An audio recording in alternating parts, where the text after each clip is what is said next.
In the middle of a crime scene, with a voiceover conversation of the cops, Norris, who is heavily equipped with cyberware, goes cyberpsycho and shoots a cop through the window of his car before he attacks other NCPD officers and activates his Sandevistan. Max Tack eventually can hack his system and is able to neutralize Norris. The showed action was actually a brain dance, and David Martinez was the one watching Norris's memory of this brutal event in his mother's apartment. David is then contacted by Doc, who admits he got his BD fresh from master editor Jimmy Kurosaki. A new morning begins. David is staring into the washing machine that still contains his wet school uniforms. He then wakes up his overworked mother, Gloria, who is an emergency medical technician, in the living room. They discuss the money he needed for a necessary update for his class. Gloria wants him to get the legal update from her money, but David is frustrated and insists Doc helped him with that matter, and that there is nothing to worry about. Network News 54 interrupts their conversation. David is excited when he sees his mother on TV with the body bag, but she seems uneasy about something, so she interrupts the program and sends him off to school. While David is on his way to school, Gloria gives someone with the name Maine a call. David wanders the crowded and run-down streets. There, he seems to see a girl with white hair, but within seconds, she's gone, and he again continues his walk. He finally arrives at Arasaka Academy, throws himself into a school seat, and is immediately chided by his AI teacher for not wearing his uniform. Katsuo Tanaka, a privileged student sitting next to David, verbally attacks him and talks badly about David's tech. David then brags to him about his ways of getting the update, but the next meditation session goes horribly wrong, and David's illegal software damages the system. Gloria and David are called to the principal's office, and she promises to pay for the repairs. The principal questions Gloria's financial situation and calls out David's misbehavior in class, hinting to better leave Arasaka Academy. On their way home in their car, Gloria is angry with David, and they discuss the situation further, to the point where David thinks about just dropping out, because he sees no future for a Santo kid at Arasaka. Gloria is heartbroken, since she wants David to succeed in his life, and tells him his school pay was the reason she worked the extra hours at work, so he could have a better future than her. Their ride suddenly ends when an Animals Gang vehicle arrives next to them, and the gang members begin to fire at them. The gang then shoots another car, which tumbles over and crashes into Gloria's car. The scene turns black. Then abruptly, David comes to his senses, but is buried under crashed car parts with fire all around him. In the distance, he can see his mother lying on the street. The trauma team arrives, making David relieved, but both of them are not clients of this service and are denied first aid. The scene turns black again, and David curses. David somehow made it out of the wreck and managed to bring his mother to a run-down hospital where she received surgery. The surgeon gives David a bag with his mother's belongings, but his mother still needs to stay at the hospital. After arriving at the apartment, David realizes the rent is past due, and the apartment is locked. He breaks in through a vent. Inside, he opens the bag with his mother's items and finds Norris's Sandevistan, the missing cyberware from the cyberpsycho incident. He then calls Doc and offers the cyberware implant to him, but the Ripper Doc wants it for only $10,000, and David angrily leaves the call. David researches Sandevistan's stats. The next morning, David is on his way to school again. He runs into Katsuo and his other classmates. In an alley, Katsuo bullies David again and finally beats him up with his strong arm 400 with martial arts chipware. Wounded, David breaks down in the alley, and he receives a call from the clinic about his mother's passing. He takes the cremated remains of Gloria and walks the night city streets, while also wearing her EMT jacket. While doing so, he receives various voice messages. One is from the principal, who sent Gloria their payment details. He again mentions an institution transfer for David. David returns home to the apartment with the ashes. He offers the illegal cyberware again to Doc, but he denies the old offer and now would only pay $6,000 for it. David is devastated and unable to cope with the situation, and just at that moment, he also receives a call from Katsuo, who mocks him and his mother's death. In his anger and grief, David's eyes suddenly focus on the cyberware in the bag, and he sees his chance for revenge. The next day, David brings the illegal cyberware to Doc and asks him to chip the cyberware inside him. But Doc tells him it's a military-grade cyberware,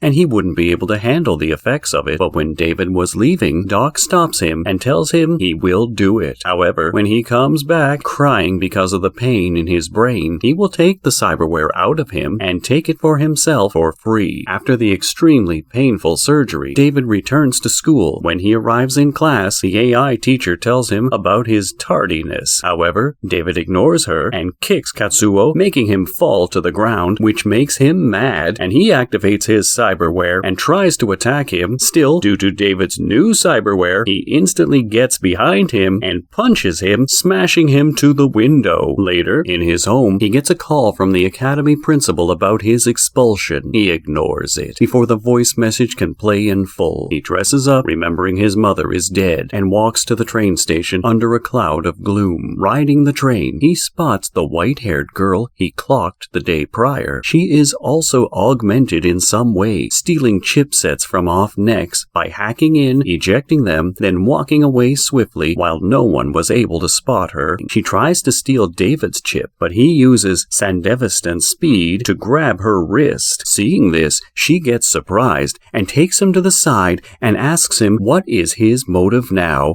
because he is messing up her work, and David tells her she was just stealing. So she asks if he is going to put cuffs on her, but then she suddenly grabs him, slams him to the side, and hacks into his chip and reads the data about him. Then, in a confrontation held down by her laser whip, she proposes they work together by stealing only from Arasaka suits on the train. She introduces herself as Lucy. They agree to split the sale proceeds at 70-30. They decidedly use both their skills, where Lucy hacks and ejects the chips, while David uses his incredible speed to grab them from the air and gain distance before any of the marks realize they've been stolen from. They get off at the next station when David's nose suddenly begins to bleed before he suddenly collapses. When David wakes up, he is in an ambulance and heading to the hospital, strapped down to a gurney. Lucy and the EMT talk about what pills David takes to abjure the effects of his chrome augmentations, but it becomes clear that David isn't on anything. As Lucy laughs at the audacity of this feat, the EMT suddenly puts a gun to David's head. He's being taken in. Since his Sandevistan is worth a lot on the black market, Lucy knocks out the EMT nurse and busts David out from the ambulance right in the middle of a tunnel highway. She avoids the oncoming traffic by maneuvering the wheeled gurney in an incredible display of agility and reflexes. Lucy takes David to his Ripper dog. The surgeon is impressed that the boy was actually able to use a Sandevistan speed implant 8 times in one day before he passed out. It's an unprecedented number. The surgeon advises David to have a max of 3 uses per day, unless he wants his brain to pop from the neural stress. Lucy sells the surgeon their take from the train, but they only get 2 days worth of David's immunoblockers. From now on, he will need the meds if he wants to keep using his augmentation and avoid sliding into murderous cyberpsychosis. After David explains that he hasn't paid rent, Lucy takes him to her apartment. There, David drinks beer for the very first time. Lucy laughs as he coughs from all the stimulants. She messes around with his jacket and projects the word Edgerunners on the back through the jacket's software. She explains it's another word for cyberpunk. Then Lucy says she has never met a plebe who attended a Arasaka school, so David explains to her that he and his mom weren't very well off, so there's no way the school would have accepted him off the street like that. So his mother worked hard to keep him in the academy, scraping together all the money she could. However,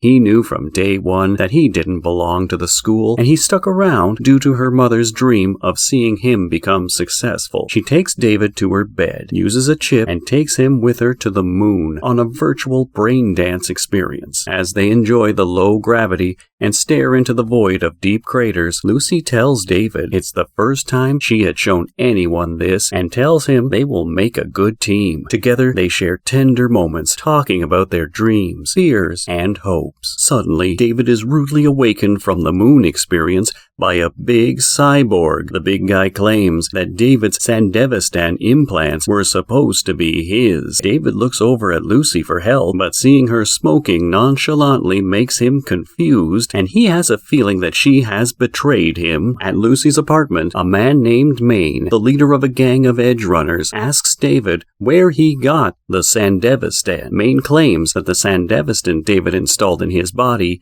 is his because he bought it with his own money. Maine reveals that he bought the Sandevistan from Gloria Martinez and that he is an acquaintance of hers. Maine had paid the amount for the implant in advance, but when Gloria didn't deliver it on time, Maine started looking for her. David reveals that Gloria is his mother and that she died just a day ago due to a car accident. After hearing this, Maine realizes that Gloria was unable to deliver the Sandevistan to him because she died. David offers to work for Maine and demonstrates how compatible he is with the Sandevistan. He uses the implant 2 times in front of Maine and his gang. Maine is intrigued and decides to give David a chance just because he wants to honor his friendship with Gloria. David returns home because Lucy lied to him and he feels betrayed and doesn't want to stay with her at the moment. The next day, David meets with Maine's gang, whose members are Kiwi, Dorio, and Pilar. Maine tells David they will steal the navigation data from Maxim, Arasaka's driver, while not alerting him. The plan was to send Maxim to a bar after making him lose a bet on a boxing match. Following that, when Maxim drinks and passes out at the bar, David will steal Maxim's navigation data, which is stored on a chip in his neck, and give it to Dorio so she can quickly copy it. After copying the navigation, David will put the chip back on Maxim's neck. However, the plan goes awry, because before David can retrieve the navigation data, Maxim gets up and starts to leave the bar. While Pilar's sister, Rebecca, distracts Maxim inside the bar, David and Lucy break into Maxim's limo to copy the navigation data. When Maxim gets to his limo, he is furious to see David and Lucy sitting inside. Lucy copied the navigation data, but David had to steal the limo to escape from Maxim while having his first experience driving a car. While driving the limo, David and Lucy discover that Maxim has sent 2 Japanese gangsters to kill them. While on chase, one of them is killed chasing the limo. Then they arrive at their secret hideout. However, when David relaxes, one of the gangsters arrives